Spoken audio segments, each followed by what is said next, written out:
Welcome to your cozy corner of calm.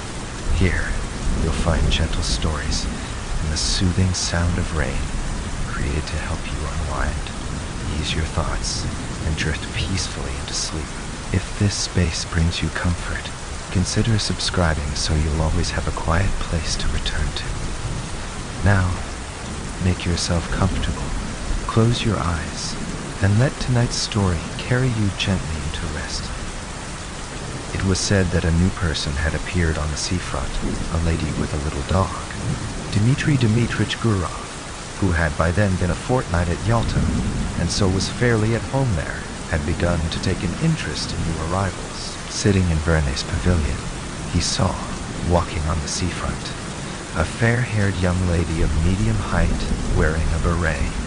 A white Pomeranian dog was running behind her, and afterwards he met her in the public gardens, and in the square several times a day. She was walking alone, always wearing the same beret, and always with the same white dog.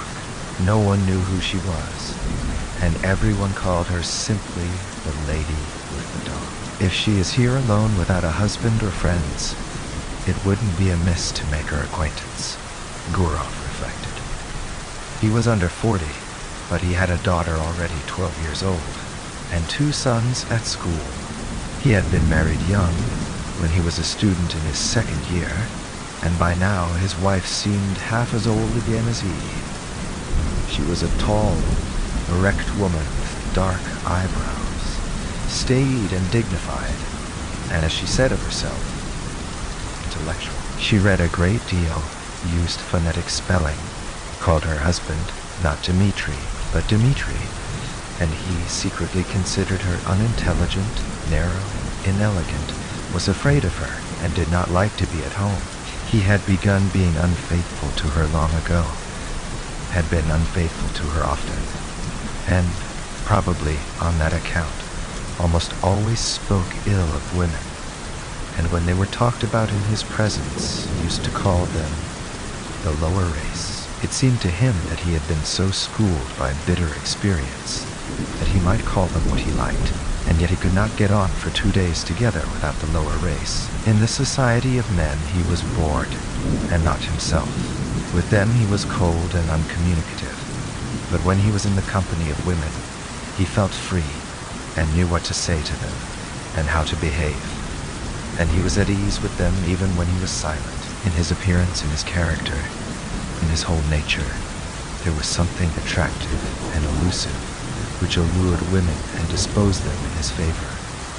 He knew that, and some force seemed to draw him to them. Experience often repeated, truly bitter experience, had taught him long ago that with decent people, especially Moscow people, always slow to move and irresolute, every intimacy, which at first so agreeably diversifies life and appears a light and charming adventure, inevitably grows into a regular problem of extreme intricacy, and in the long run the situation becomes unbearable. But at every fresh meeting with an interesting woman, this experience seemed to slip out of his memory, and he was eager for life, and everything seemed simple and amusing.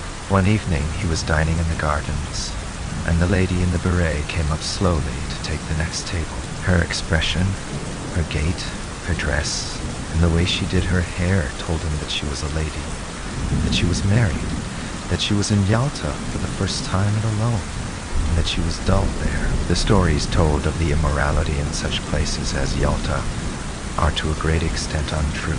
He despised them, and knew that such stories were for the most part made up by persons who would themselves have been glad to sin if they had been able. But when the lady sat down at the next table 3 paces from him, he remembered these tales of easy conquests, of trips to the mountains, and the tempting thought of a swift, fleeting love affair, a romance with an unknown woman, whose name he did not know, suddenly took possession of him. Too, he beckoned coaxingly to the Pomeranian, and when the dog came up to him, he shook his finger at it. The Pomeranian growled. Gurov shook his finger at it again. The lady looked at him, and at once dropped her eyes. "He doesn't bite," she said, and blushed. "May I give him a bone?" he asked, and when she nodded, he asked courteously, "Have you been long in Yalta?" "5 days, and I have already dragged out a fortnight here." There was a brief silence. Time goes fast, and yet it is so dull here, she said, not looking at him. That's only the fashion to say it is dull here. A provincial will live in Bilov or Zhidra and not be dull. And when he comes here, it's, oh, the dullness, oh, the dust. One would think he came from Grenada. She laughed. Then both continued eating in silence, like strangers.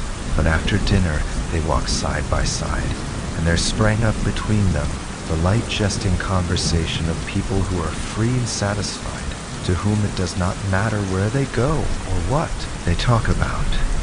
They walked and talked of the strange light on the sea. The water was of a soft, warm lilac hue, and there was a golden streak from the moon upon it. They talked of how sultry it was after a hot day. Gurov told her that he came from Moscow, that he had taken his degree in arts, but had a post in a bank, that he had trained as an opera singer, but had given it up, that he owned 2 houses in Moscow. And from her, he learnt that she had grown up in Petersburg, but had lived in S. since her marriage 2 years before, that she was staying another month in Yalta, and that her husband, who needed a holiday too, might perhaps come and fetch her. She was not sure whether her husband had a post in a crown department or under the provincial council, and was amused by her own ignorance.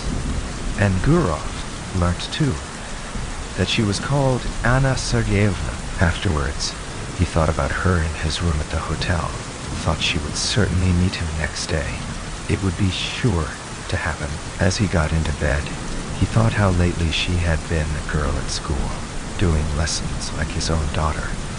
He recalled the diffidence, the angularity that was still manifest in her laugh, and her manner of talking with a stranger. This must have been the first time in her life she had been alone in surroundings in which she was followed, looked at, and spoken to merely from a secret motive which he could hardly fail to guess. He recalled her slender, delicate neck, her lovely gray eyes. There's something pathetic about her anyway, he thought, and fell asleep. A 3-7 week had passed since they had made acquaintance. It was a holiday. It was sultry indoors, while in the street the wind whirled the dust round and round, and blew people's hats off. It was a thirsty day, and Gurov often went into the pavilion, and pressed Anna Sergeyevna to have syrup and water or an ice. One did not know what to do with oneself. In the evening, when the wind had dropped a little, they went out on the groyne to see the steamer come in. There were a great many people walking about the harbor. They had gathered to welcome someone, bringing bouquets, and 2 peculiarities of a well-dressed Yalta crowd were very conspicuous. The elderly ladies were dressed like young ones, and there were great numbers of generals. Owing to the roughness of the sea, the steamer arrived late, after the sun had set, and it was a long time turning about before it reached the groyne. Anna Sergeyevna looked through her lorgnette at the steamer, and the passengers as though looking for acquaintances, and when she turned to Gurov her eyes were shining. She talked a great deal, and asked disconnected questions, forgetting next moment what she had asked. Then she dropped her lorgnette in the crush. The festive crowd began to disperse. It was too dark to see people's faces. The wind had completely dropped, but Gurov and Anna Sergeyevna still stood as though waiting to see someone else come from the steamer. Anna Sergeyevna was silent now, and sniffed the flowers without looking at Gurov. "The weather is better this evening," he said. "Where shall we go now? Shall we drive somewhere?" She made no answer. Then he looked at her intently, and all at once put his arm round her and kissed her on the lips, and breathed in the moisture and the fragrance of the flowers. And he immediately looked round him, anxiously wondering whether anyone had seen him. "Let us go to your hotel," he said softly, and both walked quickly. Fortune, the room was close, and smelt of the scent she had bought at the Japanese shop.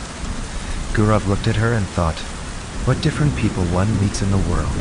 From the past he preserved memories of careless, good-natured women who loved cheerfully and were grateful to him for the happiness he gave them. however brief it might be, and of women like his wife, who loved without any genuine feeling. Without any genuine feeling. Superfluous phrases, affectedly, hysterically, with an expression that suggested that it was not love nor passion, but something more significant, and of 2 or 3 others, very beautiful, cold women, on whose faces he had caught a glimpse of a rapacious expression, an obstinate desire to snatch from life more than it could give. And these were capricious, unreflecting, domineering, unintelligent women not in their first youth, and when Gurov grew cold to them, their beauty excited his hatred, and the lace on their linen seemed to him like scales. But in this case, there was still the diffidence, the angularity of inexperienced youth, an awkward feeling, and there was a sense of consternation as though someone had suddenly knocked at the door. The attitude of Anna Sergeyevna, the lady with the dog, to what had happened was somehow peculiar, very grave, as though it were her fault. So it seemed, and it was strange and inappropriate. Her face dropped and faded, and on both sides of it, her long hair hung down mournfully. She mused in a dejected attitude, like the woman who was a sinner in an old-fashioned picture. "It's wrong," she said. "It's wrong," she said. "You will be the first to despise me now." There was a watermelon on the table. Gurov cut himself a slice and began eating it without haste. There followed at least half an hour of silence. Anna Sergeyevna was touching.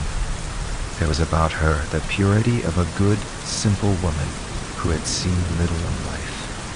The solitary candle burning on the table threw a faint light on her face. Yet it was clear that she was very unhappy. "How could I despise you?" asked Gurov. "You don't know what you are saying. Almighty God, forgive me," she said, and her eyes filled with tears. "It's awful. You seem to feel you need to be forgiven." "Forgiven? No! I am a bad, low woman. I despise myself, and don't attempt to justify myself. It's not my husband, but myself I have deceived. And not only just now. I have been deceiving myself for a long time. My husband may be a good, honest man, but he is a flunky. I don't know what he does there, what his work is, but I know he is a flunky. I was 20 when I was married to him. I had been tormented by curiosity. I wanted something better. There must be a different sort of life, I said to myself. I wanted to live, to live, to live. I was fired by curiosity. You don't understand it, but I swear to God, I could not control myself. Something happened to me. I could not be restrained. I told my husband I was ill and came here. And here I had been walking about as though I were dazed, like a mad creature. And now I have become a vulgar, contemptible woman whom anyone may despise. Gurov felt bored already listening to her. He was irritated by the naive tone, by this remorse, so unexpected and inopportune. But for the tears in her eyes, he might have thought she was jesting or playing a part. I don't understand, he said softly. What is it you want? She hid her face on his breast and pressed close to him. Believe me, I beseech you, she said. I love a pure, honest life, and sin is loathsome to me. I don't know what I am doing. Simple people say, the evil one has beguiled me, and I may say of myself, now that the evil one has beguiled me. Hush, hush, he muttered. He looked at her fixed, scared eyes, kissed her, talked softly and affectionately, and by degrees she was comforted, and her gaiety returned. They both began laughing. The 6 afterwards, when they went out there was not a soul on the seafront. The town with its cypresses had quite a death-like air. But the sea still broke noisily on the shore. A single barge was rocking on the waves, and a lantern was blinking sleepily on it. They found a cab and drove to Orienda. I found out your surname in the hall just now. It was written on the board. Von Dederitz, said Gurov. Is your husband a German? No, I believe his grandfather was a German, but he is an Orthodox Russian himself. At Orienda, they sat on a seat not far from the church, looked down at the sea, and were silent. Yalta was hardly visible through the morning mist. White clouds stood motionless on the mountaintops. The leaves did not stir on the trees.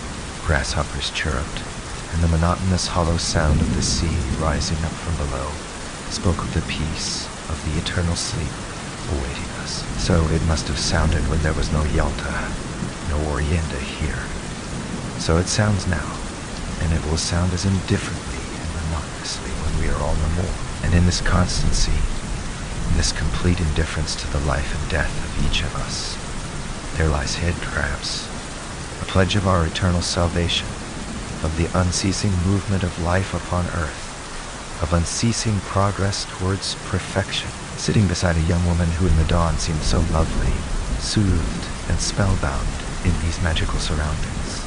The sea, mountains, clouds, the open sky. Gurov thought how in reality everything is beautiful in this world when one reflects. Everything except what we think or do ourselves when we forget our human dignity and the higher aims of our existence. A man walked up to them, probably a keeper, looked at them and walked away, and this detail seemed mysterious and beautiful too. They saw a steamer come from Theodosia, with its lights out in the glow of dawn. There's dew on the grass, said Anna Sergeyevna after a silence. Yes, it's time to go home. Yes, it's time to go home. They went back to the town. Then they met every day at 12 o'clock on the seafront, lunched and dined together, went for walks, admired the sea. She complained that she slept badly, that her heart throbbed violently, asked the same questions, troubled now by jealousy, and now by the fear that he did not respect her sufficiently. And often in the square or gardens, when there was no one near them, he suddenly drew her to him and kissed her passionately. Complete idleness, these kisses in broad daylight, while he looked round in dread of someone seeing them. The heat, the smell of the sea, and the continual passing to and fro before him of idle, well-dressed, well-fed people made a new man of him. He told Anna Sergeyevna how beautiful she was, how fascinating. He was impatiently passionate. He would not move a step away from her, while she was often pensive, and continually urged him to confess that he did not respect her, did not love her in the least, and thought of her as nothing but a common woman. Rather late almost every evening they drove somewhere out of town, to Orienda or to the waterfall, and the expedition was always a success. The scenery invariably impressed them as grand and beautiful. They were expecting her husband to come, but a letter came from him, saying that there was something wrong with his eyes, and he entreated his wife to come home as quickly as possible. Anna Sergeyevna made haste to go. It's a good thing I am going away, she said to Gurov. It's the finger of destiny. She went by coach, and he went with her. They were driving the whole day. When she had gotten to a compartment of the express, and when the second bell had rung, she said, "Let me look at you once more. Look at you once again." That's right. She did not shed tears, but was so sad that she seemed ill, and her face was quivering. "Oh, 88, I shall remember you. Think of you," she said. "God be with you. Be happy. Don't remember evil against me. We are parting forever. It must be so, for we ought never to have met. Well, God be with you." The train moved off rapidly. Its lights soon vanished from sight, and a minute later there was no sound of it, as though everything had conspired together to end as quickly as possible. That sweet delirium, that madness. Left alone on the platform, and gazing into the dark distance, Gurov listened to the chirrup of the grasshoppers and the hum of the telegraph wires, feeling as though he had only just waked up. And he thought, musing, that there had been another episode or adventure in his life, and it too was at an end, and nothing was left of it but a memory. He was moved, sad, and conscious of a slight remorse. This young woman, whom he would never meet again, had not been happy with him. He was genuinely warm and and affectionate with her. But yet, in his manner, his tone, and his caresses there had been a shade of light irony, the coarse condescension of a happy man who was, besides, almost twice her age. All the time she had called him kind, exceptional, lofty. Obviously he had seemed to her different from what he really was, so he had unintentionally deceived her. Here at the station was already a scent of autumn. It was a cold evening. "It's time for me to go north," thought Gurov as he left the platform. High time! 3 at home in Moscow, everything was in its winter routine. The stoves were heated, and in the morning it was still dark when the children were having breakfast and getting ready for school. Then the nurse would light the lamp for a short time. The frosts had begun already. When the first snow has fallen, on the first day of sledge driving, it is pleasant to see the white earth, the white roofs, to draw soft, delicious breath, and the season brings back the days of one's youth. The old limes and birches, white with hoarfrost, have a good-natured expression. They are nearer to one's heart than cypresses and palms, and near them one doesn't want to be thinking of the sea and the mountains. Gurov was Moscow-born. He arrived in Moscow on a fine frosty day, and when he put on his fur coat and warm gloves, and walked along Petrovka, and when on Saturday evening he heard the ringing of the bells, his recent trip, and the places he had seen, lost all charm for him. Little by little he became absorbed in Moscow life, greedily read 3 newspapers a day, and declared he did not read the Moscow papers on principle. He already felt a longing to go to restaurants, clubs, dinner parties, anniversary celebrations, and he felt flattered at entertaining distinguished lawyers and artists, and at playing cards with a professor at the doctor's club. He could already eat a whole plateful of salt fish and cabbage. 9. In another month, he fancied, the image of Anna Sergeyevna would be shrouded in a mist in his memory, and only from time to time would visit him in his dreams with a touching smile as others did. But more than a month passed. Real winter had come, and everything was still clear in his memory, as though he had parted with Anna Sergeyevna only the day before, and his memories glowed more and more vivid. When in the evening stillness, he heard from his study the voices of his children preparing their lessons, or when he listened to a song or the organ at the restaurant, or the storm howled in the chimney, suddenly everything would rise up in his memory. What had happened on the groin, and the early morning with the mist on the mountains, and the steamer coming from Theodosia, and the kisses. He would pace a long time about his room, remembering it all and smiling. Then his memories passed into dreams, and in his fancy the past was mingled with what was to come. Anna Sergeyevna did not visit him in dreams, but followed him about everywhere like a shadow, and haunted him. When he shut his eyes, he saw her as though she were living before him, and she seemed to him lovelier, younger, tenderer than she was, and he imagined himself finer than he had been in Yalta. In the evenings she peeped out at him from the bookcase, from the fireplace, from the corner. He heard her breathing, the caressing rustle of her dress. In the street he watched the women, looking for someone like her. He was tormented by an intense desire to confide his memories to someone. But in his home it was impossible to talk of his love, and he had no one outside. He could not talk to his tenants, nor to anyone at the bank. And what had he to talk of? Had he been in love then? Had there been anything beautiful, poetical, or edifying, or simply interesting in his relations with Anna Sergeyevna? And there was nothing for him but to talk vaguely of love, of woman, and no one guessed what it meant. Only his wife twitched her black eyebrows and said, "The part of a lady killer does not suit you at all, Dmitri." Ken, one evening, coming out of the doctor's club with an official with whom he had been playing cards, he could not resist saying, "If only you knew what a fascinating woman I made the acquaintance of in Yalta." The official got into his sledge and was driving away, but turned suddenly and shouted, "Dmitri Dmitrich, what?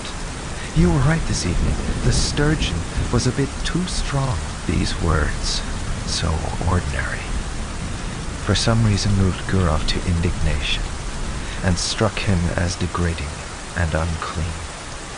What savage manners, what people, what senseless nights, what uninteresting, uneventful days.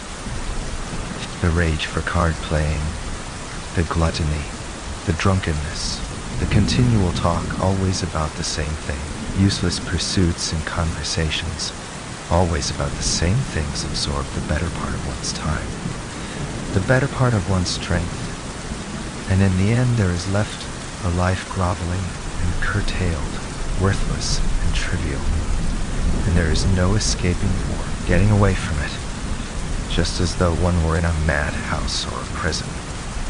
Gurov did not sleep all night, and was filled with indignation, and he had a headache all next day, and the next night he slept badly.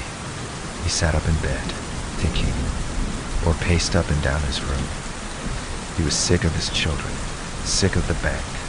He had no desire to go anywhere or talk of anything. In the holidays in December, he prepared for a journey and told his wife he was going to Petersburg to do something in the interests of a young friend. And he set off for S. What for? He did not very well notice. He wanted to see Anna Sergeyevna and to talk with her, to arrange a meeting, if possible. He reached S in the morning and took the best room at the hotel, in which the floor was covered with gray army cloth, and on the table was an inkstand, gray with dust, and adorned with a figure on horseback, with its hat in its hand, and its hand, and its head broken off. The hotel porter gave him the necessary information. Von Diderotz lived in a house of his own in Old Goncharny Street. It was not far from the hotel. He was rich and lived in good style, and had his own horses. Everyone in the town knew him. The porter pronounced the name Diderotz. Gurov went without haste to Old Goncharny Street and found the house. Just opposite the house stretched a long gray fence adorned with nails. 11th one would run away from a fence like that, thought Gurov, looking from the fence to the windows of the house and back again.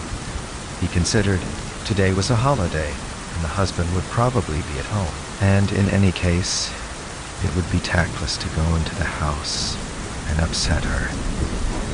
If he were to send her a note, it might fall into her husband's hands, and then it might ruin everything. The best thing was to trust to chance, and he kept walking up and down the street by the fence, waiting for the chance. He saw a beggar go in at the gate and dogs fly at him. Then an hour later he heard a piano, and the sounds were faint and indistinct. Probably it was Anna Sergeyevna playing.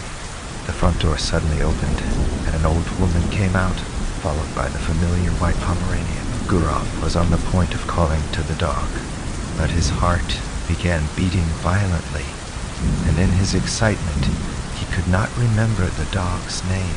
He walked up and down, and loathed the gray fence more and more.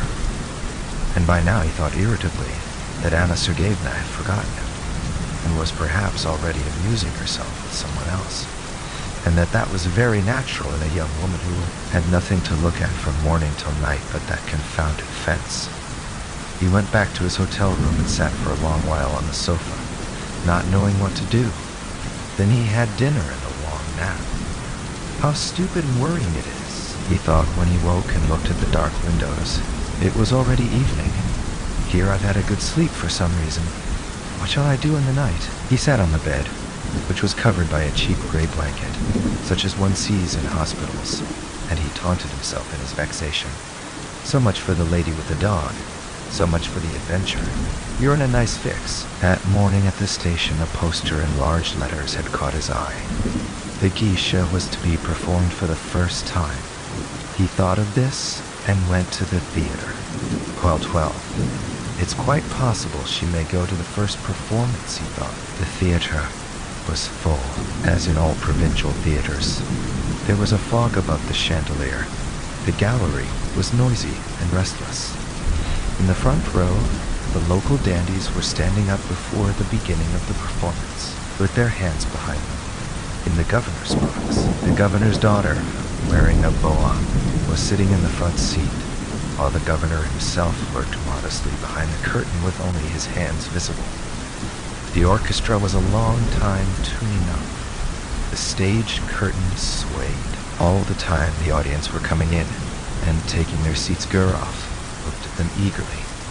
Anna Sergeyevna, too, came in. She sat down in the third row, and when Gurov looked at her, his heart contracted, and he understood clearly that for him there was, in the whole world, no creature so near, so precious, and so important to him.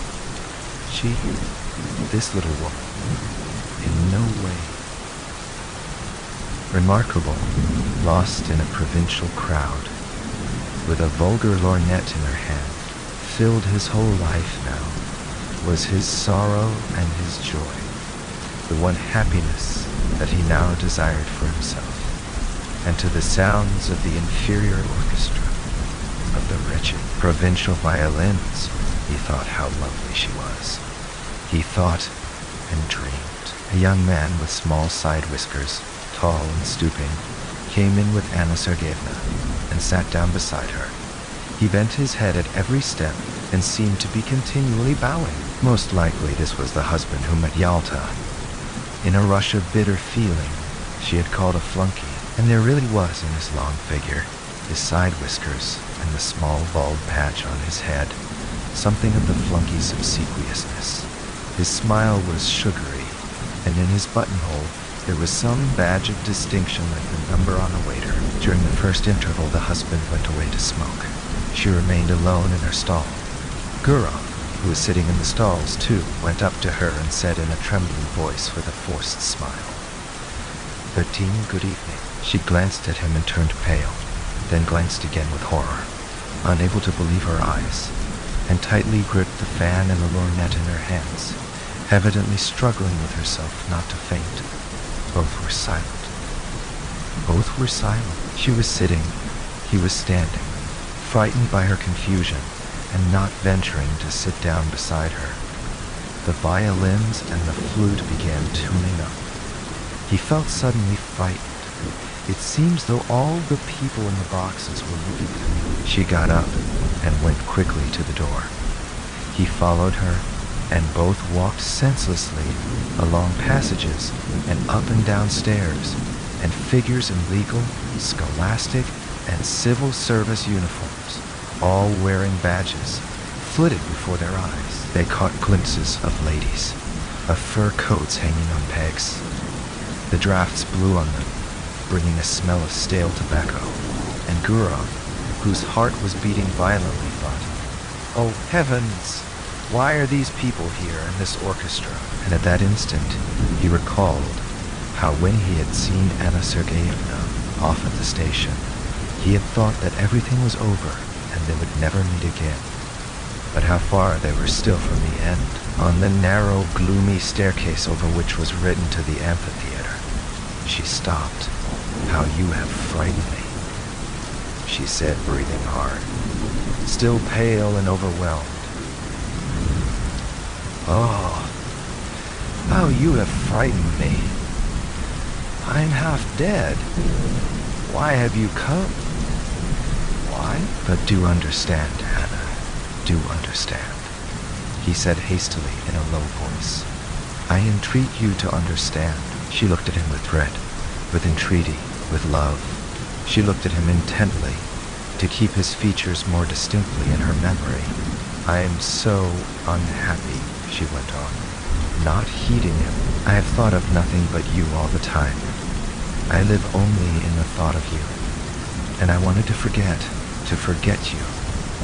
But why, oh why, have you come?" 14. On the landing above them, two schoolboys were smoking and looking down. But that was nothing to Gurov. He drew Anna Sergeyevna to him and began kissing her face, her cheeks, and her hands.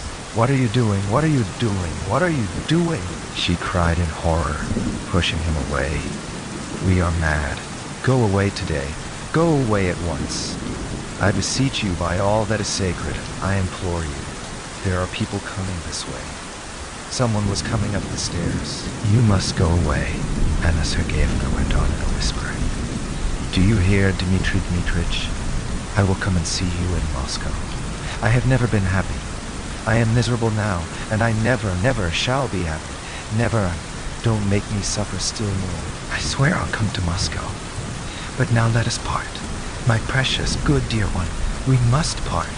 She pressed his hand and began rapidly going downstairs, looking round at him, and from her eyes he could see that she really was unhappy. Gurov stood for a little while, listened, then when all sound had died away, he found his coat and left the theater. Ivy and Anna Sergeyevna began coming to see him in Moscow. Once in 2 or 3 months, she left S, telling her husband that she was going to consult a doctor about an internal complaint, and her husband believed her and did not believe her. In Moscow, she stayed at the Slavyansky Bazaar Hotel, and at once sent a man in a red cap to Gurov. Gurov went to see her, and no one in Moscow knew of it. Once he was going to see her in this way on a winter morning. The messenger had come the evening before when he was out. With him walked his daughter, whom he wanted to take to school. It was on the way.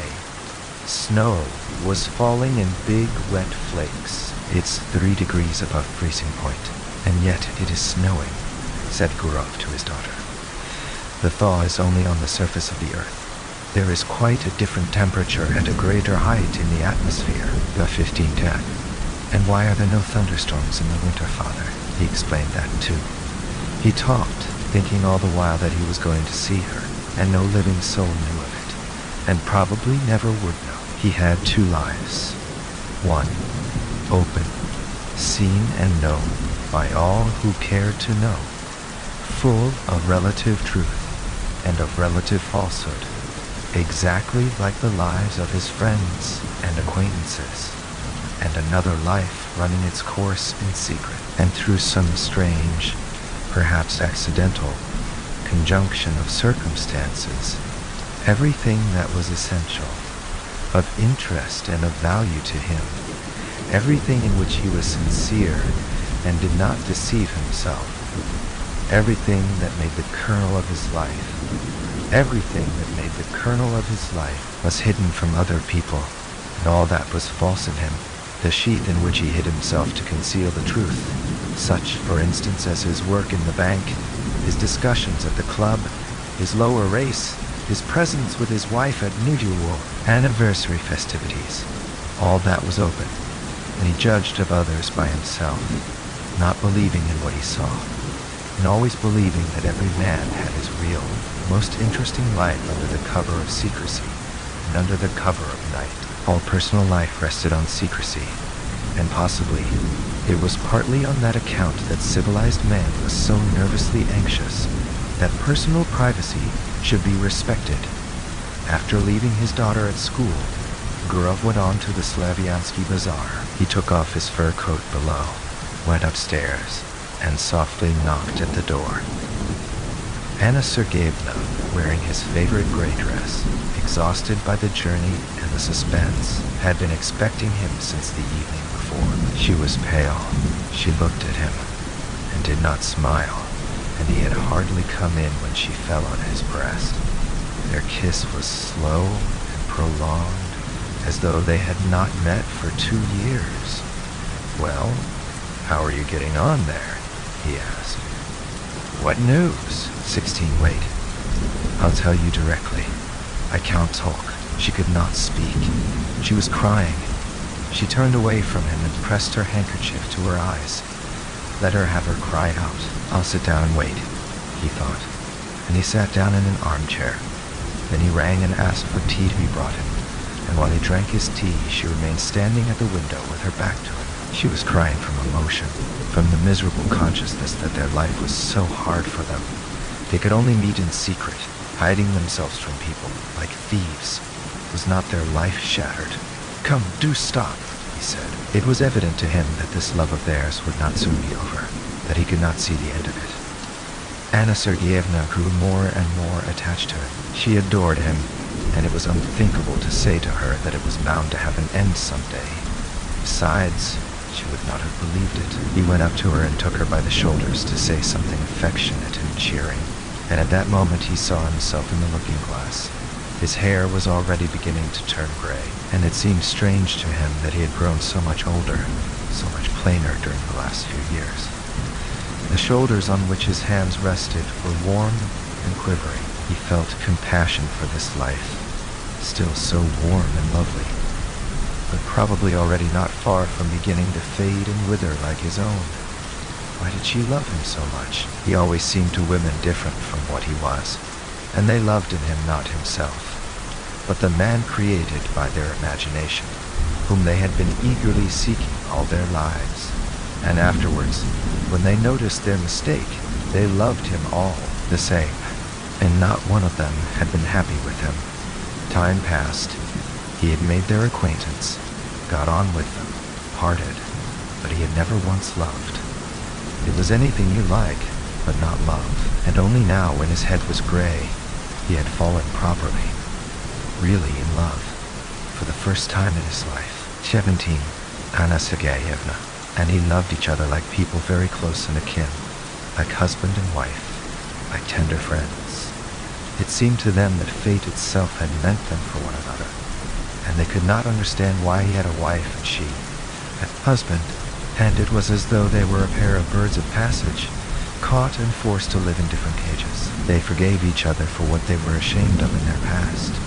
They forgave everything in the present, and felt that this love of theirs had changed them both. In moments of depression in the past, he had comforted himself with any arguments that came into his mind.